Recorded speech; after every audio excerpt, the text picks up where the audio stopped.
Normas da corregedoria em 15 minutos ou menos, tá? Vou dar uma aula aqui para você do capítulo 11, seção 6 das normas da corregedoria, um assunto que está no edital de escrevente. Esteve no edital de escrevente de 2021 e nos editais de 2023. E certamente isso vai estar nos próximos editais de 2023, caso saia ainda em 2023, ou no concurso de 2024. Então é um assunto que, claro, vai estar na sua prova. Observação importante, vou tratar aqui de uma forma mais dinâmica e, claro, quero deixar para você, antes de tudo, uma informação, que é a seguinte: nós temos uma playlist no canal, já aqui no canal do YouTube, com as aulas com um pouquinho mais de tranquilidade, aulas um pouco mais lentas. Se você tiver alguma dúvida no que estiver sendo falado aqui, você pode se socorrer de uma aula um pouquinho mais detalhada no canal aqui do YouTube, na playlist que eu vou deixar aqui embaixo, tá bom? O que a gente está falando? Normas da corregedoria. Veja, entenda, normas da corregedoria é um conjunto de normas feitas pelo próprio Tribunal de Justiça, pela área da Corregedoria de Justiça, com o objetivo de regulamentar como que vão ser os andamentos dos processos dentro do Tribunal de Justiça de São Paulo. Coisa importante, observação importante. A gente tem o Código de Processo Penal, a gente tem o Código de Processo Civil, que tratam dos andamentos dos processos em si, ok, tá tudo certo. Só que em complementação a isso, a gente tem as normas da corregedoria. Então, cada estado, cada tribunal tem a sua corregedoria e tem as normas próprias da sua corregedoria. Você que quer ser escrevente precisa saber como é que a banda toca aí no Tribunal de Justiça de São Paulo. Então a gente vai falar aqui no artigo 1228, processos eletrônicos. E uma coisa importante, entenda, a moda agora é processo eletrônico. Então a gente tem a tendência de que os processos novos, inclusive é uma disposição das próprias normas da corregedoria, que os processos novos sejam, em geral, eletrônicos, uma coisa importante. A gente ainda tem processos no papel, processo físico, ainda temos, mas aqui existe uma disposição para processos eletrônicos. Aplicam-se aos ofícios de justiças digitais e ao processo eletrônico, subsidiariamente e no que compatível, os dispositivos previstos nos demais capítulos destas normas de serviço. Então, uma coisa importante para você, uma coisa relevante para você é a seguinte: olha, a gente tem as normas da corregedoria que servem para tudo, para todos os processos, para tudo que está dentro do Tribunal de Justiça de São Paulo. Só que aí a pergunta é a seguinte: tá, as coisas se modernizaram, a gente tem hoje ofícios de justiça ou cartórios, varas digitais. O que eu vou utilizar nas varas digitais? O que estiver, o que for compatível com as normas da corregedoria. O que eu vou usar no processo eletrônico? Também vou usar o que estiver dentro das normas de serviço, que são aqui as normas da corregedoria do TJ de São Paulo. Então a aplicação é subsidiária. Então pode ser que você tenha, como teremos, artigos específicos que tratam do processo eletrônico. E quando não tiver nada, professor, o que eu vou fazer? Em que fonte eu vou beber? Eu vou beber nas outras normas da corregedoria. Então é uma aplicação, uma verificação no geral, no contexto em geral. Então eu posso ter artigos específicos de processo eletrônico. E quando eu não achar um artigo específico regulamentando alguma coisa dentro desta parte de processo eletrônico, eu vou beber da fonte do contexto geral das normas da corregedoria. Essa é a ideia, tá? Então, aplicação subsidiária. Então, primeiro eu vejo o que diz o artigo em si específico do processo eletrônico, dos ofícios de justiça. Se não tiver nada, vou buscar no contexto geral das normas da corregedoria. Coisas importantes: da elaboração de expedientes pelo ofício de justiça. O ofício de justiça, entenda, pela vara, pela secretaria da vara, você tem vários nomes, né? Na elaboração de documentos, eu vou utilizar o que? Modelos. Você não vai tirar nada da sua cabeça, você vai utilizar modelos de expedientes institucionais padronizados, autorizados e aprovados pela Corregedoria Geral de Justiça. Então é uma coisa importante, tá? Então você não vai tirar nada da sua cabeça. Vou fazer uma citação, vou fazer uma carta precatória, vou fazer uma sentença. Você vai ter um modelo previamente feito, tá? Os modelos institucionais possuirão a respectiva movimentação vinculada a fim de garantir as estatísticas fidedignas. Entenda uma coisa: você, como servidor, também é responsável por manter as estatísticas do tribunal bem atualizadas. Então eu quero saber quantas citações aconteceram dentro daquele ofício de justiça, dentro daquela vara. Preciso fazer uma contagem correta. Essa é a ideia importante aqui. Então, tudo que eu for fazer, os modelos, eles vão possuir uma vinculação. Então, eu fiz um modelo e tenho ali uma colocação de um modelo. Então eu elaborei, utilizei de um modelo para colocar dentro de um processo. Isso vai ter uma movimentação vinculada. O que é isso, professor? Se eu fiz uma citação com base no modelo, isso vai constar para estatísticas, tá? Para estatísticas fiéis, fidedignas, tá? Aqui o ponto importante, a criação de modelos de grupo ou usuário realizar-se-á a partir dos modelos institucionais. Então, quem pode criar modelo? Essa é a pergunta. Criação de modelos. Quem pode criar esses modelos? A partir de modelos feitos pela própria instituição, então modelos institucionais. Então, quem pode criar é o próprio Tribunal de Justiça, ou então quem vai criar isso é o próprio magistrado. Então veja, você pode ter modelos, e aí poderia ter uma pergunta de prova assim: a criação de modelos é exclusiva do próprio Tribunal de Justiça? Não, não é da própria corregedoria, modelos institucionais, porque você pode ter modelos de autoria intelectual do magistrado.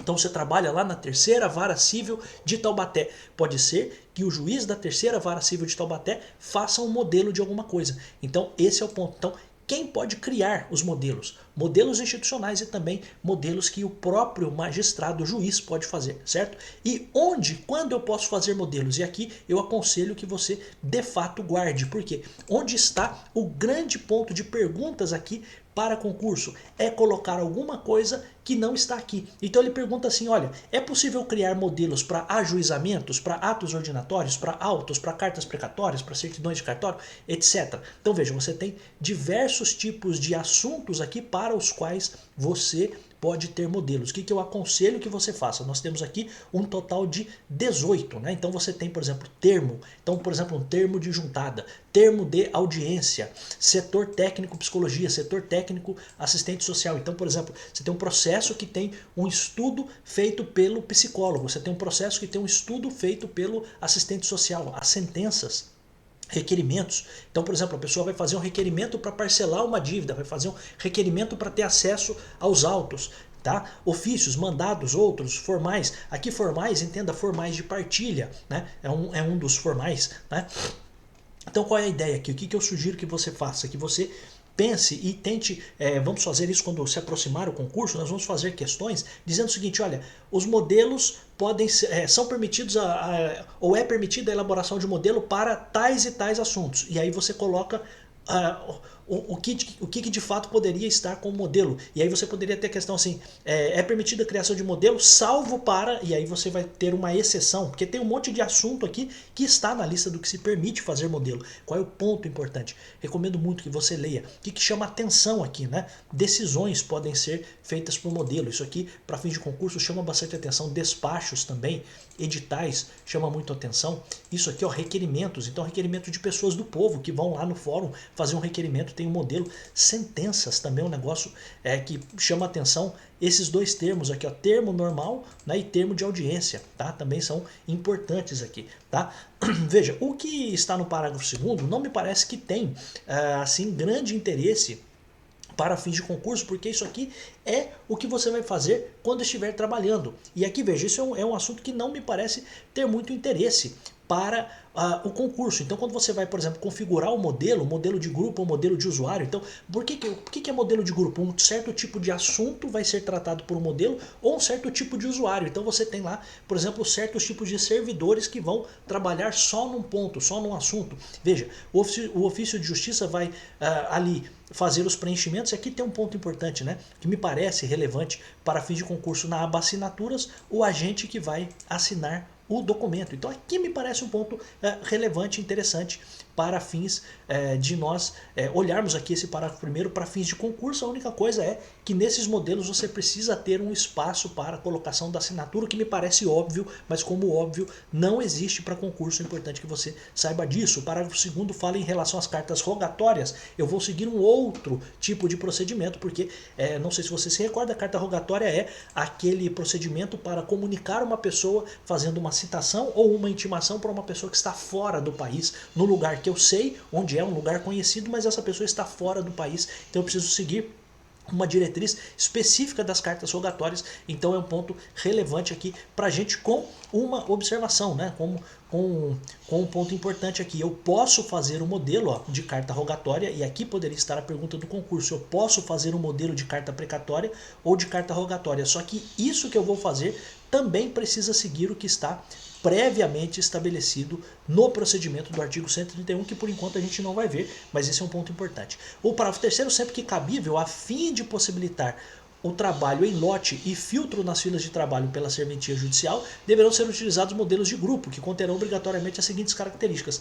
Também um andamento aqui para fins de você trabalhar. E aqui qual é a ideia que eu queria que você pegasse? O que eu quero que você entenda aqui? Qual é a coisa mais importante aqui? É que você, como servidor, lembre-se, você vai ter lá na sua prova também direito constitucional. Lá na Constituição tem o artigo 37 que fala do princípio da eficiência. Qual é o ponto importante aqui? Você pode trabalhar em lote, você pode olhar para uma coisa e falar assim, bom, hoje eu tenho que fazer tal coisa, e posso fazer isso em lote, porque eu coloco mais eficiência naquilo. O que é fazer em lote? Eu faço, por exemplo, hoje eu vou fazer só citações e faço um caminhão de citações. Eu vou fazer hoje só publicação de editais e vou fazer um caminhão de publicação de editais. Esse é o ponto. Então, sempre que cabível, a fim de possibilitar trabalho em lote e filtro nas filas de trabalho pela serventia, eu vou usar modelos que vão conter aqui algumas características.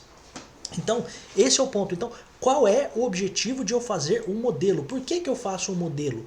Eu faço um modelo com um único objetivo, eu faço um modelo para facilitar, para poder trabalhar em lote. E também para eu olhar na minha mesa de trabalho, e a mesa de trabalho você vai perceber que é um ambiente dentro do seu próprio computador, você vai fazer lá um comando e vai dizer o seguinte, olha, eu quero saber hoje o que eu tenho para fazer de citações. E aí, dentro da mesa de trabalho, já vai puxar para você todas as citações que você vai ter que fazer. Por exemplo, essa é uma indicação bem importante, tá? Então, coisas importantes aqui, sempre que cabível, a fim de possibilitar trabalho em lote e filtro nas filas de trabalho pela serventia judicial, deverão ser utilizados modelos de grupo que vão conter algumas características. Vinculação dos atos. Então, é claro, eu estou fazendo de um jeito, eu preciso estar com aquilo vinculado. Nomeação do modelo, indicação no cadastro ou nome do modelo, ok. Aqui me parece um negócio importante, né? Vinculação da movimentação específica daquele modelo a fim de permitir a extração de dados estatísticos para o tribunal. Coisa importante, né? Então eu vou fazer, a gente já viu aqui em cima que o modelo, quando ele vai ser feito, ele precisa ter uma vinculação, a gente vai ter uma movimentação vinculada para que eu possa manter as estatísticas fiéis. Pois bem, e isso é, de novo, reiterado, é uma recomendação. Olha, quando eu fizer a movimentação e me utilizar de um modelo, faça isso de um modo correto para que a estatística seja alimentada. Tá? Também, aqui um ponto importante, né?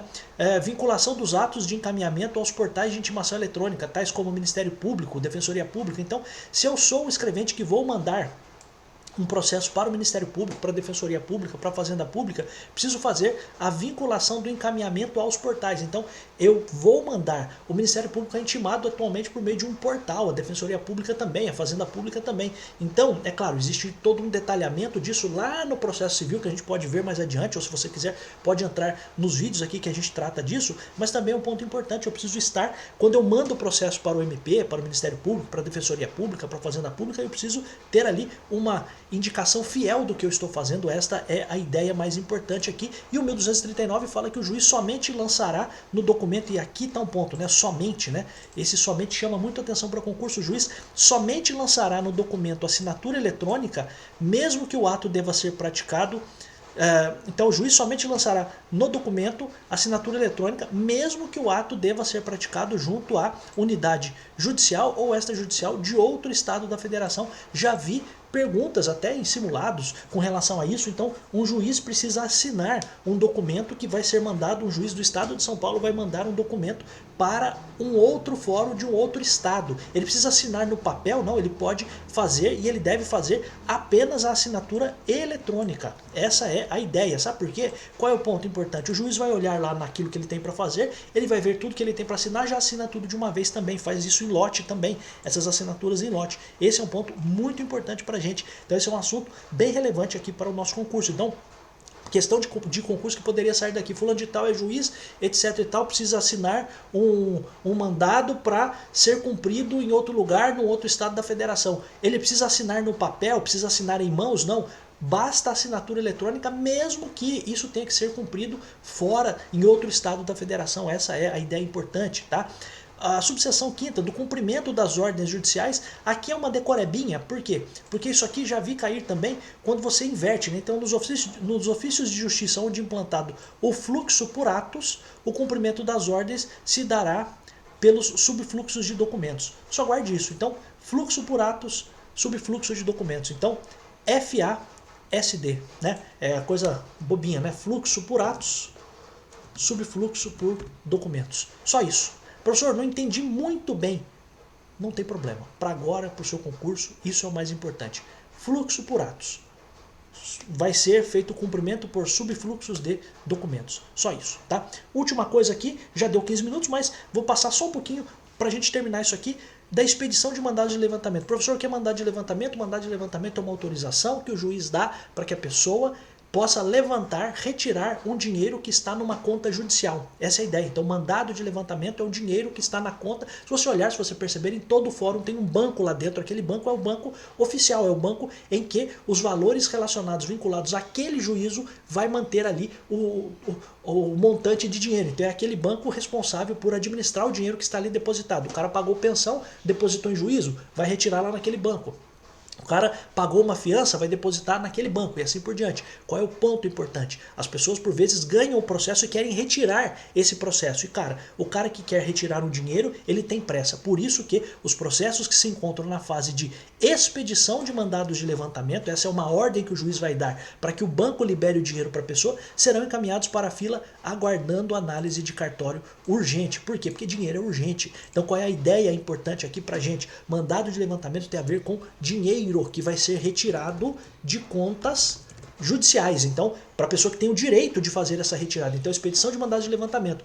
Eu vou colocar isso quando os processos estiverem na fase de expedição, ou seja, para confeccionar esse mandado de levantamento, eu vou colocar esse processo, vou marcar lá uma etiquetinha nesse processo para a seguinte fila de cumprimento, aguardando análise de cartório urgente. Tá bom? Essa é a ideia. Pontos importantes aqui para a gente terminar esse vídeo. Primeiro, entender que, rápida revisão, tudo de processo digital e de ofício digital, eu uso o que estiver na própria norma da corregedoria e uso o que não estiver dito. Sobre o que não estiver dito, eu uso todo o restante das normas da corregedoria. Ok. Vinculação para realização de modelos. Os modelos vão ser padronizados, vão ser autorizados e aprovados pela corregedoria. Quem faz os modelos? A própria instituição, o próprio TJ ou o magistrado. Existem coisas que permitem que sejam feitos modelos, coisas importantes. As cartas rogatórias também permitem os modelos, mas tem um procedimento próprio, específico. Outra coisa importante, posso fazer uma filtragem para trabalhar em lote, para fazer um trabalho mais eficiente, né? Eficaz. Outro ponto importante aqui, relevante, é juízes. Cara, esse aqui para mim me parece o artigo mais importante, esses dois últimos, né? Esse aqui e o 1265, me parecem os mais importantes. O juiz só vai mandar as coisas com assinatura eletrônica. Fim, só isso, só assinatura eletrônica. Outra coisa importante, fluxo por atos, subfluxo de documentos. Interessante, bobagemzinha para a prova, às vezes o seu examinador troca isso na hora da prova. E outra coisa, mandado de levantamento. Quando estiver na fase de expedição desse mandado, ele vai ser colocado na fila de aguardando análise de cartório urgente. Ufa, menos de 18 minutos, ao que me parece agora, tá dando aí quase 18 minutos de vídeo. A gente vai parando por aqui. Tem uma playlist aqui com tudo isso falado de modo mais detalhado, com todas as outras questões das normas da corregedoria, outros artigos das normas da corregedoria. Se você quiser assistir, para assistir com mais calma, estará aqui. Quer estudar comigo? Eu tenho um link aqui embaixo. A gente vai seguir nisso aqui, vou dar aulas aqui no YouTube, essas anotações vão ficar dentro do meu curso, tá? Além disso, dentro do meu curso eu vou ter aulas que não estarão aqui. Você gosta do jeito que eu ensino? Ou ensinando rápido, ou ensinando devagar? Porque, cara, o professor precisa ou saber ensinar devagar ou ensinar rápido. Vai depender muito do que o aluno está precisando naquele momento. Eu sei fazer das duas formas. Se você quiser estudar comigo, o link também está aqui embaixo. Eu vou ficando por aqui. A gente vai ter mais vídeos de normas da corregedoria para o concurso de escrevente. Se sair em 2023, 2023. Se for 2024, já está aqui tudo para 2024, tá bom? Volto em tantos outros vídeos. Tá chovendo aqui fora, não sei se está atrapalhando você aí, mas eu faço isso aqui com muito prazer. Estou no meu horário de almoço, mas estou aqui fazendo isso com muita alegria. Eu volto em tantos outros vídeos, sim, porque eu adoro estar aqui. Tchau!